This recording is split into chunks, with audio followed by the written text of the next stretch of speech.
Hello, hi, నమస్తే అందరికీ. Welcome to Madhur vlogs. మేము అరుణాచలం వచ్చాము. అరుణాచలం మేము మా పెళ్ళి రోజు అక్కడ ఉండి దేవుని దర్శనం చేసుకుందామని అనుకున్నాము. అరుణాచలం ఎక్కడో లేదండి, తమిళనాడు రాష్ట్రంలో ఉంది. ఇక్కడ అరుణాచలం మనం అనుకున్నప్పుడు వెళ్ళలేము. దేవుడు ఆజ్ఞ ఉంటేనే, మనకు పిలుపు వస్తేనే మనం అక్కడికి వెళ్తాము అని అంటారు అందరూ. సో మేము ఎప్పటి నుండో అనుకుంటున్నాము, కానీ మా అదృష్టం ఏంటంటే మా పెళ్ళి రోజు మేము అక్కడే జరుపుకున్నాము. ఆ పరిసరాల్లోనూ ఉంటూ దేవుని గిరి ప్రదక్షిణ చేస్తూ మేము అరుణాచలంలోనే ఉన్నామన్నమాట. అసలు అరుణాచలం ఏంటి అంటే, అరుణాచలము అరుణాచలం పేరు ఎలా వచ్చింది అంటే, అరుణ అంటే ఎర్రని, అచలం అంటే కొండ అన్నమాట. అరుణాచలము తమిళంలో తిరువన్నమలై అంటారనమాట. తిరు అంటే శ్రీ, అన్నమలై అంటే పెద్ద కొండ అని అంటారు. పెద్ద కొండ చుట్టూ తిరిగితే దానిని గిరి ప్రదక్షిణ అంటారనమాట. గిరి ప్రదక్షిణ అంటే సాక్షాత్ మహాశివుడు ఉన్న కొండనే మనం గిరి ప్రదక్షిణ అనమాట. ఆ గిరి ప్రదక్షిణ 14 కిలోమీటర్లు ఉంటుంది. కిలోమీటర్లను చుట్టూ తిరిగితే ఒక గిరి ప్రదక్షిణ అవుతుంది. అంటే సాక్షాత్తు శివుని చుట్టూ తిరిగినంత విలువ అన్నమాట. అరుణాచలంలో ప్రవేశించడం ఒక ఎత్తు అయితే, అందులో గిరి ప్రదక్షిణ చేస్తూ శివనామస్మరణం చేస్తూ ఉంటే జీవితంలో అది గొప్ప అదృష్టం అన్నమాట. మెయిన్గా పౌర్ణమి రోజు చాలామంది గిరి ప్రదక్షిణ చేస్తే పుణ్యం లాంటివి వస్తాయి అని అంటారు. ఇక మేమైతే గిరి ప్రదక్షిణ మంగళవారం రోజు, ఒక్కొక్క రోజు ఒక్కొక్క ఉంటుందన్నమాట. మేము మంగళవారం స్టార్ట్ అంటే మంగళవారం అంట రుణ బాధల నుండి విముక్తి చెందుతారంట. మేము ఆ రోజు మంగళవారమే స్టార్ట్ చేసాము. ఈవినింగ్ 3:30కి అలా రాజగోపురం ఎదురుగా నిల్చొని దీపం వెలిగించి మన కోరికలు కోరుకొని గిరి ప్రదక్షిణ అయితే స్టార్ట్ చేస్తాము. గిరి ప్రదక్షిణలో ఒక చుట్టూ గిరి ప్రదక్షిణ 14 కిలోమీటర్లు 8 శివలింగాలు ఉంటాయన్నమాట.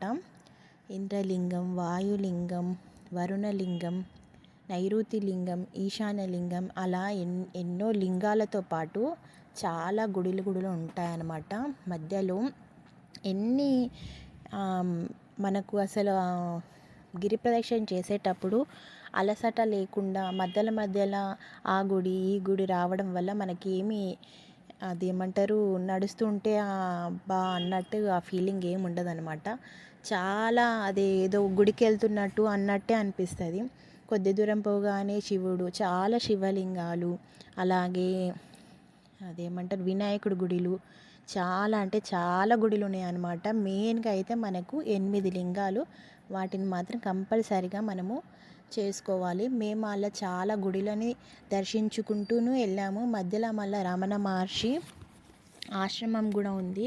రమణ మహర్షి ఆశ్రమంలోకి మేము వెళ్ళినప్పుడైతే ఎంత ప్రశాంతత అంటే, ఎంత పీస్ఫుల్గా ఉందంటే, అసలు అందులో మనుషులు ఉన్నారా లేదా అన్నట్టే ఉన్నారనమాట. చాలా సైలెంట్గా. ఆ రమణ మహర్షి కూడా ఎప్పుడు మౌనంతోనే జపం చేస్తూ ఉండేవాడంట. అలానే అక్కడ పరిసరాలు కూడా మొత్తము అలానే సైలెంట్గా, ఎంత ప్రశాంతంగా ఉందంటే అంత ప్రశాంతంగా ఉంది.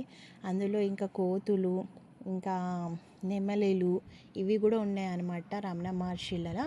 చాలా బాగా అనిపించింది. లోపలికి వెళ్తే చాలా ప్రశాంతంగా అనిపించింది. కొద్దిసేపు అలా కూర్చున్నాము. ఇంకా అందులో బయటికి వచ్చాక ఇంకా అన్నీ ఏవైతే గుడులు ఉన్నాయో అవన్నీ చేసాము. మెయిన్గా గిరి ప్రదక్షిణ మనము వెళ్ళేటప్పుడు ఎడమ సైడ్ నుండి గిరి ప్రదక్షిణ చేయాలి అంటారు. ఎందుకంటే మన కుడివైపు దేవతలు, సిద్ధులు అదృశ్య రూపంలో గిరి ప్రదక్షిణ చేస్తుంటారంట.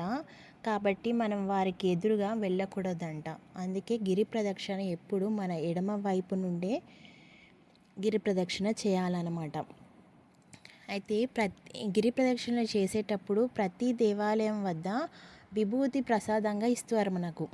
వాళ్ళు బొట్టు పెట్టరు పంతులు, అక్కడ ఉన్న వాళ్ళందరూ. చాలా గుడులు ఉంటాయని చెప్పాను కదా, వాళ్ళు మనకి ప్రసాదంగా విభూతిని ఇస్తారు. అది మాత్రం తప్పక తీసుకోవాలి. ఇంకా గిరి ప్రదక్షిణ చేసేటప్పుడు మనకెంతమంది సాధువులు కనిపిస్తారంటే అంతమంది సాధువులు కనిపిస్తుంటారు. వాళ్ళకు మనకు తోచినంత వాళ్ళకి ఎంతో ఇంత సాయం చేస్తూ మనం గిరి ప్రదక్షిణ చేస్తూ ఉండాలి. మెయిన్‌గా గిరి ప్రదక్షిణ చేసేటప్పుడు మనం శివనామ స్మరణం చేస్తూ వెళ్ళాలి. ఎంత శివనామ స్మరణం చేస్తే అంత మనం దేవుడి దగ్గరలో ఉన్నట్టు అనిపిస్తుంటుంది. ఇంకా కొంతమంది హెల్ప్ చేయాలి అని అడుగుతూ ఉంటారు. అంటే మనకి ఎవ్వరో వచ్చి అదేమంటారు దేవుడి రూపంలో వచ్చి అడుగుతూ ఉన్నట్టే అనిపిస్తుంది. మాకు కూడా ఒక ఇన్సిడెంట్ అయ్యింది. ఒక ఆవిడ పర్స్ పోయింది అని చెప్పి మమ్మల్ని మనీ అడిగింది. మేము విచిత్రంగా చూసాము. ఏంటి అమ్మాయి అంత బాగుంది, అసలు ఆమె అట్లా అడగడం ఏంది అనిపించింది ఫస్ట్. తర్వాత మాకు ఎలానో అనిపించి మేము మనీ ఇచ్చేసాము ఆమెకి. కానీ అలాంటి రూపాలు అలా ఏదో ఒక పరంగా అయితే మనము అక్కడ ఎవ్వరు వచ్చి అడిగినా పైసలు ఇవ్వాలండి. ఇస్తేనే మనకేమైనా పుణ్యం లాంటివి దక్కుతుంటాయి. ఇంకా అరుణాచలం వెళ్ళేటప్పుడు గిరి ప్రదక్షిణ చేసేటప్పుడు కొండను చూస్తూ శివనామ స్మరణం చేస్తూ ఉండాలి.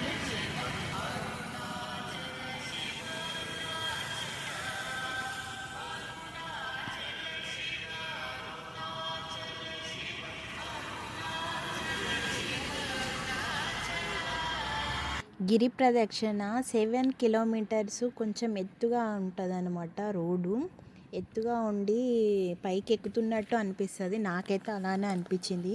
చాలామంది అక్కడనంట బోర్లాడుకుంటూ కూడా గిరి ప్రదక్షిణ చేసేవాళ్ళు ఉన్నారు.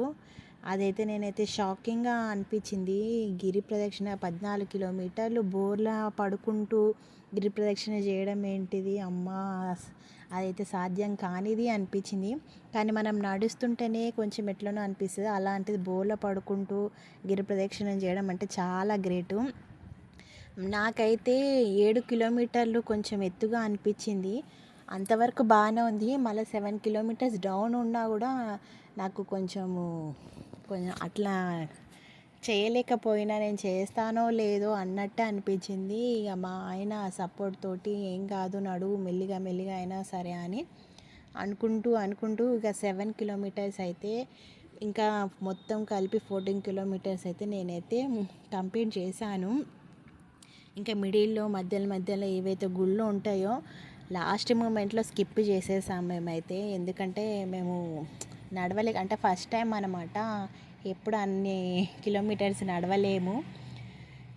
ఫస్ట్ టైం కాబట్టి ఇక లాస్ట్ 7 కిలోమీటర్స్లో ఉన్న మధ్యలో ఏవైతే గుడులు వస్తాయో ఆ గుడులను మేము బయట నుండి మొక్కుకొని మెయిన్ ఏవైతే లింగాలు ఉంటాయో వాటి మాత్రమే లోపలికి వెళ్ళి మేము మొక్కుకున్నాము. లాస్ట్ 7 కిలోమీటర్స్ బయట మాత్రమే మొక్కుకొని వెళ్ళాము. అయినా మేము 6 అవర్స్లో చేయాల్సిన గిరి ప్రదక్షిణ ఎట్లా అంటే కనీసం మేము 3:30 నుండి స్టార్ట్ చేస్తే నైట్ 12 అయిపోయిందండి. అంతసేపు చేసామన్నమాట. ఇంకా మెయిన్గా గిరి ప్రదక్షిణ చాలామంది స్పీడ్గా చేస్తారంట.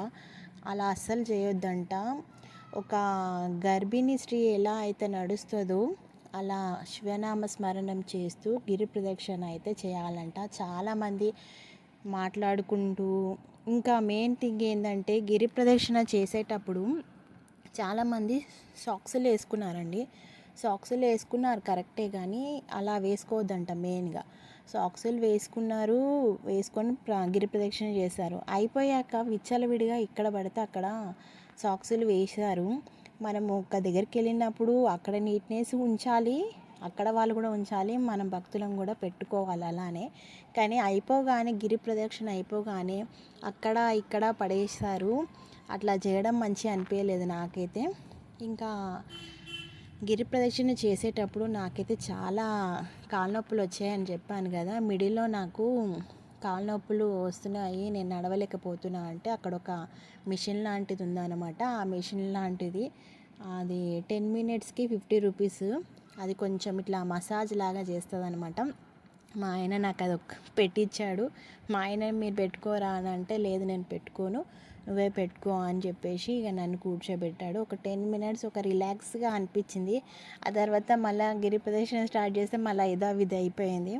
అయినా కూడా నేను ఓపిక పట్టుకొని ఒక ఇంకా 7 కిలోమీటర్స్, లాస్ట్ 7 కిలోమీటర్స్ చాలా ఇబ్బంది పడ్డాను, నేను నడవలేకపోయాను అనమాట.